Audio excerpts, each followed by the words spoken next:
네, 문신시술 합법화를 위해서 이른바 타투어법을 발의한 정의당 류호정 의원이 스튜디오에 나와 있습니다. 몇 가지 더 얘기해 보겠습니다. 어서 오십시오. 네, 안녕하세요. 네. 정의당 류호정입니다. 예. 그 유 의원께서 발의한 법안 이름이 타투어법이잖아요. 그런데 이제 문신 시술하는 분들 가운데서도 문신 대신에 이제 타투라는 용어를 선호하시는 분들이 많더라고요. 그 용어 선택에 어떤 이유가 있습니까? 크게 두 가지가 있었는데요. 예. 첫 번째로는 국제적 표준으로 사용되고 있기 때문입니다. 저희가 뭐 게임 업계를 그대로 게임 업계라고 부르는 것처럼 예. 타투를 자국민들이 굳이 다른 용어로 바꿔서 부르기보다는 전 세계적으로 타투라고 부르고 있거든요.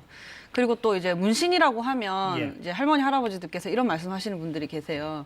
아, 몸에 새기는 거는 죄수번호밖에 없다.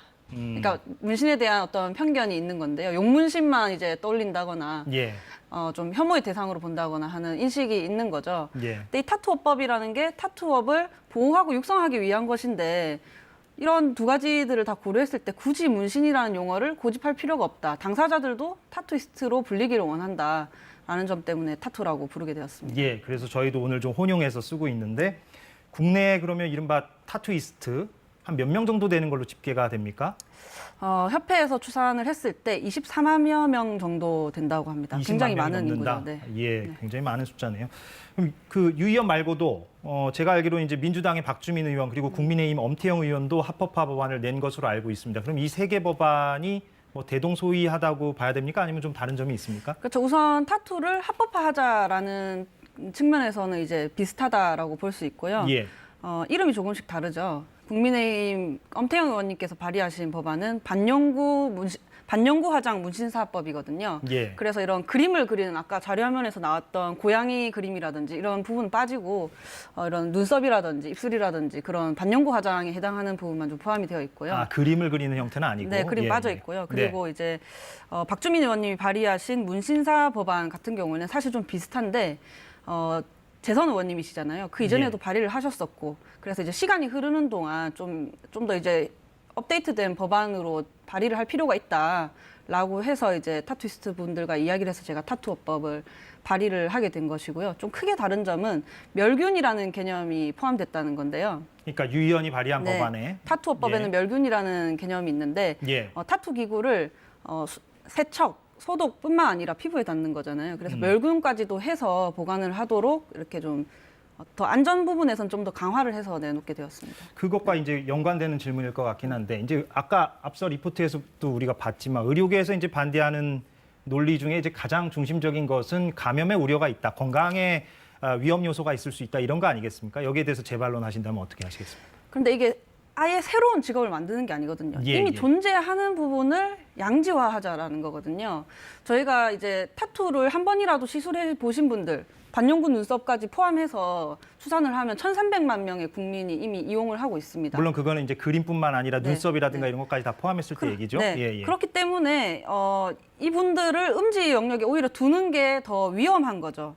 그렇기 때문에 이런 통계를 만들고 대처하기 위해서 합법화를 해야 한다라는 거고요. 뭐 당국의 어떤 관리 없이 뭐 자의적으로 이렇게 시술을 할 때 감염이나 이런 부분의 위험이 더 크기 때문에 오히려 이제는 합법화해서 다루어야 한다고 보고 있습니다. 그 외국은 대부분 합법이라고 봐야 되는 거죠. 그렇죠. 좀 특이하게 이란만 남성은 합법이고 여성은 불법인데 그 경우를 제외하면 전 세계에서 유일하게 한국만 불법입니다. 아, 전 세계에서 거의 유일합니다. 유일하다. 예. 그러면 이제 그 보통 직능 단체들이 의사협회처럼 직능 단체들이 이렇게 어떤 법을 반대할 때 보통은 이제 이익이 침해되는 경우에 이제 반대하는 경우가 많지 않습니까? 근데 만약에 타투가 합법화되면 의사들의 이익을 침해하는 부분이 있습니까? 제가 이 질문을 왜 드리냐면, 그러니까 보통 저희가 이제 뭐 아름다운 어떤 그림을 몸에 새긴다고 했을 때 의사한테 찾아가는 경우는 좀 잘 없잖아요. 그렇죠. 문신 시술을 하시는 분들한테 찾아가잖아요, 보통. 그러니까 이 부분은 어떻습니까? 사실 반영구 화장 경우에는 병원에서 시술을 하는 경우도 많아서 이제 그런 부분에 해당이 될 수 있는데, 예. 아까 말씀하신 것처럼 그림의 경우에는 그렇지 않죠. 내 몸에 예쁜 그림을 그리고 싶은 분들은 의사보다는 타투이스트들을 찾아가겠죠. 예뻐야 되니까 일단은. 그리고 이제 의사들 분들이 하셔도 불법일 수가 있는데요. 예. 타투 기구가 의료기구가 아닐 때 그렇습니다. 오직 한국에서만 불법이기 때문에 굳이 우리나라를 위해서 의료기구로 만들어줘야 할 이유가 없거든요. 예. 그래서 기구를 잘못 사용해도 불법이고요. 또 간판은 그렇게 걸어놨지만 직접 의사가 시술하지 않는 경우 면허증 대여하는 경우 그런 경우에도 사실 불법이라서 좀 시정되어야 할 부분도 많다고 보고 있습니다. 마지막으로 좀 짧게요. 그러면 이게 지금 상임위에 가 있지 않습니까?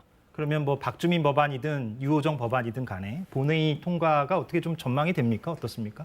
이미 이제 저 부처가 보건복지부인데요. 그곳과 그리고 발의하신 두 분 의원님들과 만나서 이야기를 나눴고 예. 이미 이제 뭐 대부분 공감대를 이루고 있습니다. 그래서 의료계 반대가 예상되긴 하지만 이 부분도 시대적 변화를 감안하면 그리고 K-타투라고 불리는 전 세계 상을 다 휩쓰는 우리 한국 타투의 위상을 감안하면 설득이 그렇게 어려울 것 같지는 않다고 생각합니다. 네. 앞으로 본회의 통과까지 가는지 한번 저희도 계속해서 지켜보도록 하겠습니다. 오늘 말씀 고맙습니다. 정의당의 류호정 의원과 얘기 나눴습니다. 고맙습니다.